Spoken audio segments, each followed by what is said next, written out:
Hello everyone. तो निर्भय series में आज हम लेने वाले हैं, पिछला जो लेक्चर था वो भी इलेक्ट्रोकेमिस्ट्री से रिलेटेड था जिसमें ईएमएफ कैलकुलेशन सिखाई। आज भी मैं उससे रिलेटेड ही एक चीज़ लेने वाला हूँ। एक्चुअली वो चीज़ बड़ी इंपॉर्टेंट है। मैं आपको कम से कम इवन जेई एडवांस में 3 या 4 प्रॉब्लम आ गई, मेन तो छोड़ो, और कॉन्सेप्ट बिल्कुल बेसिक है।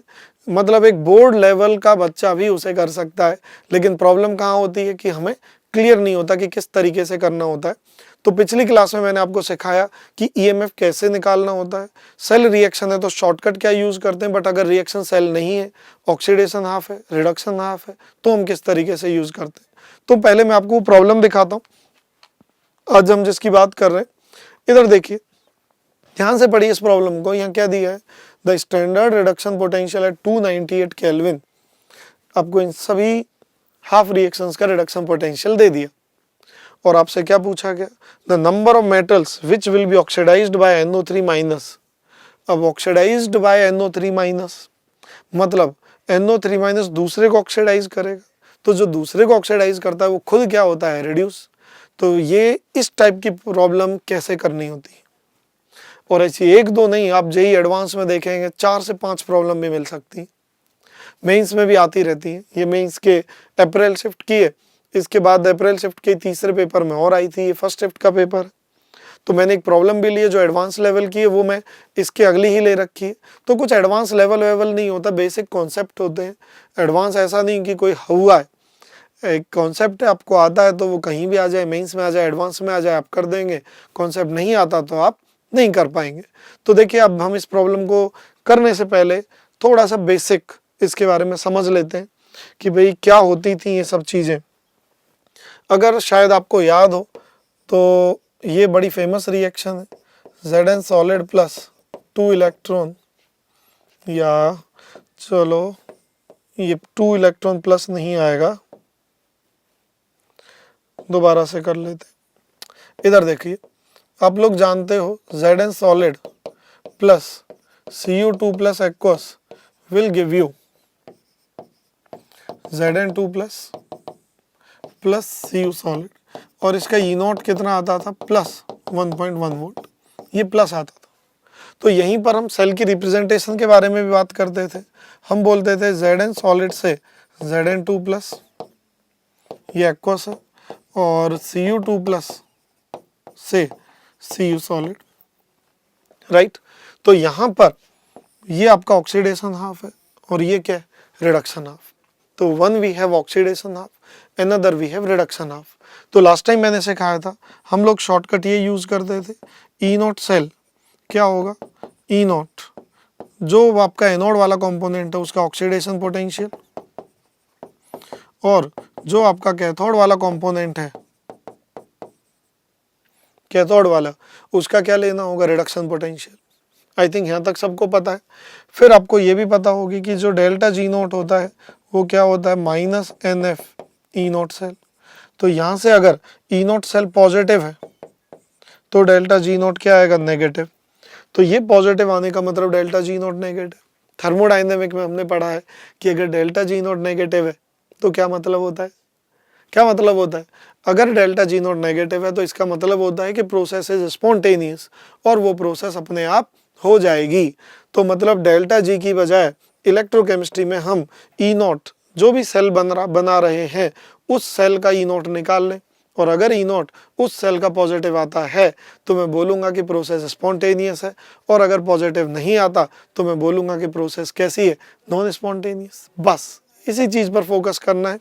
और हमेशा मेरे को कोई भी रिएक्शन लिखनी है तो इस तरीके से हम उसका क्या बना लें, एक सेल रिएक्शन। तो एक बार मैं इसे इरेज कर देता हूँ। अब वापस हम क्वेश्चन पे आ जाते हैं। ये देखिए, यहाँ वो क्या कह रहा है, number of metals which will be oxidised bye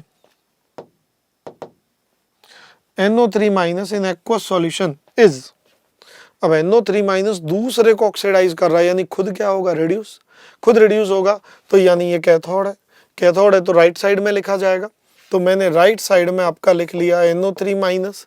अब ये एसिडिक मीडियम में है तो हम इसे वैसे सेमीकोलन लगा के, वैसे नहीं भी लिखोगे तो अभी चलेगा, बट फिर भी चलो लिख लेते हैं, नहीं तो आपको लगेगा सर ने गलत लिखा है। तो हमने ये राइट में लिख लिया, तो इस पे तो रिडक्शन ही होना है। ऑक्सीडेशन अब किस पे होगा, तो ये चीज हम कैसे करेंगे, लेट्स से ये तो हमारा हो गया फिक्स, ठीक है भाई।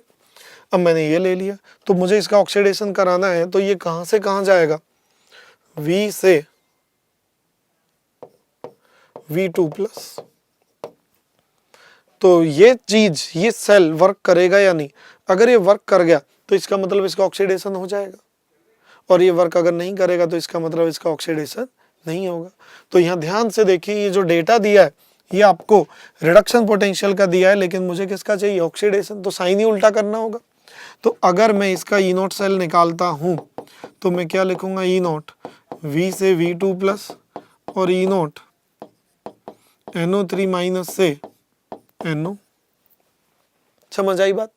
तो यहां पर अगर मैं देखूं E0 V से V2+, तो V से V2+ ये आपका क्या होगा 1.1, और यहीं पर NO3- से NO, तो ये कितना आएगा आपका। अब ध्यान से देखिए मैंने प्लस क्यों कर दिया, देखिए ये रिडक्शन पोटेंशियल दे रखा है और मुझे जरूरत थी ऑक्सीडेशन की, तो मैंने प्लस किया। तो ये भी अगर मैं प्लस कर दूंगा तो ओवरऑल ये पॉजिटिव आएगा। आपको पूरी कैलकुलेशन करने की जरूरत नहीं है, बस मुझे साइन में इंटरेस्ट है मेरा। तो अगर ये पॉजिटिव आ गया तो सेल विल वर्क, यानी इस वाले मेटल को ऑक्सीडाइज किया जा सकता है। फिर मैंने ये लिया, तो इसका भी मैं लूंगा, तो क्या हो जाएगा भाई 0.04 प्लस 0.97, ये भी पॉजिटिव आएगा। तो इसका मतलब ये भी हो सकता है। थर्ड वाले को अगर मैं लेता हूं, इसका उल्टा करूंगा तो इट विल बी -0.8 और ये 0.97, तो ये भी पॉजिटिव आएगा, ये भी हो सकता है। तो तीन तो मिल चुके हैं। अगर मैं ये चौथा लेता हूं, इसका उल्टा करता हूं, तो इट विल बी -1.4 प्लस 0.97, और अगर आप देखेंगे तो इट इज नेगेटिव। तो आउट ऑफ दीज गिवन 4 कितने इससे ऑक्सीडाइज किए जा सकते हैं, ये वाले 3। तो ये आपका आंसर क्या हो जाएगा 3। तो problem was not tough, problem was basically एकदम बेसिक बोर्ड लेवल की प्रॉब्लम है, बट हम पेपर के अंदर घबरा जाते हैं। इसको कूलली समझिए, करिए, E0 देखिए कैसे करना है और प्रॉब्लम सॉल्व हो जाएगी। ये मैंने बताया था, पुराना वाला पिछला वीडियो आप देख लीजिए, जिसमें मैंने बताया कहाँ ये फॉर्मूला डायरेक्ट लगाना है, जब सेल रिएक्शन होती है।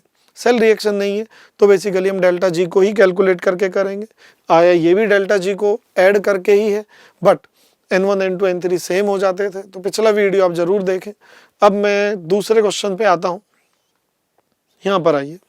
ये टफ है, ये एडवांस में आई थी कभी, बहुत पुरानी, लेकिन मेरे को लगा कि आपके साथ डिस्कस करनी चाहिए and it will help you. कैसे, जरा क्वेश्चन पढ़िए आप। अगर यह क्वेश्चन आप पढ़ते हैं, standard electrode potential datas are given for these, यहाँ पर आपको ये दिख रहे हैं, क्या मतलब है, रिडक्शन रिडक्शन रिडक्शन रिडक्शन, सबके रिडक्शन पोटेंशियल डेटा दिए हैं। फिर वो क्या पूछ रहा है, regarding the quantitative estimation of aqueous. देखिए यहाँ Fe पे कितना होता है +2, क्या होता है +2।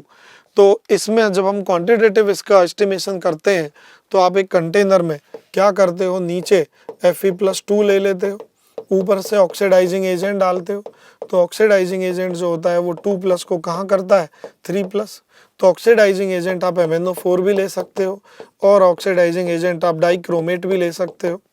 तो अंतर क्या है जरा देख लेते हैं। तो वो यही पूछना चाह रहा है कि अंतर क्या है, कौन सा लूं और कौन सा ना लूं।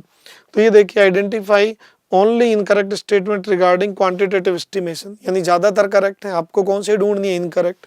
तो उसने कहा MnO4- can be used in aqueous HCl। अब ये क्या पंगा है भाई, देखिए जो ये रिएक्शंस होती हैं, दरअसल इनके लिए आपको एसिडिक या बेसिक मीडियम प्रोवाइड करना पड़ता है। तो एसिडिक या बेसिक मीडियम जब आप प्रोवाइड कर रहे हैं, यहाँ दो चीजें, दो कॉन्सेप्ट आगे बड़े अच्छे। एक तो जब आप D&F ब्लॉक पढ़ेंगे, KMnO4 और K2Cr2O7 की प्रिपरेशन आएगी, वहां पर इसकी प्रॉपर्टीज आएंगी। रिडॉक्स में भी ये बहुत पूछा जाता है, तो मैंने इंटेंशनली ये प्रॉब्लम ली है।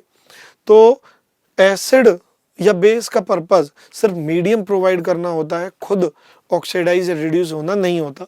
एक्चुअली रिएक्शन तो इन्हीं दो के बीच होनी चाहिए। लेकिन क्या होता है जरा देखते हैं। अगर मैंने HCl लिया तो देखिए MnO4- का तो रिडक्शन तय है, MnO4- से क्या बन रहा है Mn2+, और इसका रिडक्शन पोटेंशियल कितना है जरा देखिए, इसका रिडक्शन पोटेंशियल अगर मैं देखूं इट इज 1.51। अब यहाँ पर क्या हो रहा है कि अगर मैंने HCl ले लिया तो ये Fe को तो करेगा ही करेगा ऑक्सीडाइज, कहीं क्लोरीन को भी तो नहीं कर देगा, मुझे चेक करना पड़ेगा। अगर क्लोरीन को ये ऑक्सीडाइज करेगा तो क्लोरीन का ऑक्सीडेशन पोटेंशियल कितना है, यहाँ से देखिए Cl माइनस से दिस, ये कितना आ रहा है -1.4। गड़बड़ हो गई। अगर मैं इन दोनों से इस सेल का ई सेल निकालूं इस रिएक्शन का तो वो आएगा -1.4 और 1.51, तो इट विल बी 0.11 वोल्ट। और ये प्लस आ रहा है। प्लस आने का क्या मतलब है बताइए? प्लस आने का ये मतलब है कि इसमें HCl जो आपने लिया वो भी KMnO4 के साथ रिएक्ट कर जाएगा। मैंने बताया कि एसिड या बेस का पर्पस रिएक्ट करना नहीं है, उसका पर्पस है मीडियम प्रोवाइड करना बस। खुद नहीं भाई पंगे में पैर देना है कि मैं अपने इलेक्ट्रॉन किसी को दे दिए दूसरे से ले ले, नहीं नहीं नहीं नहीं, करना ही नहीं था। तो मतलब मैं HCl वाले को यूज नहीं कर सकता। अगले पर आइए, क्रोमियम अगर मैं लेता हूं और HCl की प्रेजेंस में, तो देखिए अगर मैं क्रोमियम का यहाँ पर ले लूँ डाइक्रोमेट को Cr2O7 - तो इसका रिडक्शन हो गया Cr3+। इसकी ई नोट कितना आ रहा है देखिए, इसका ई नोट अगर मैं देखूं तो इट इज 1.38 और ये -1.4। अगर आप देखेंगे दोनों का सम तो -0.02 वोल्ट आएगा। यानी कि जो डाइक्रोमेट है उसके केस में आप HCl यूज कर सकते हैं, वो HCl के साथ रिएक्ट नहीं करेगा, सिर्फ उसके H+ यूज करेगा। लेकिन KMnO4 को यूज करोगे तो फिर ऐसा पॉसिबल नहीं होगा।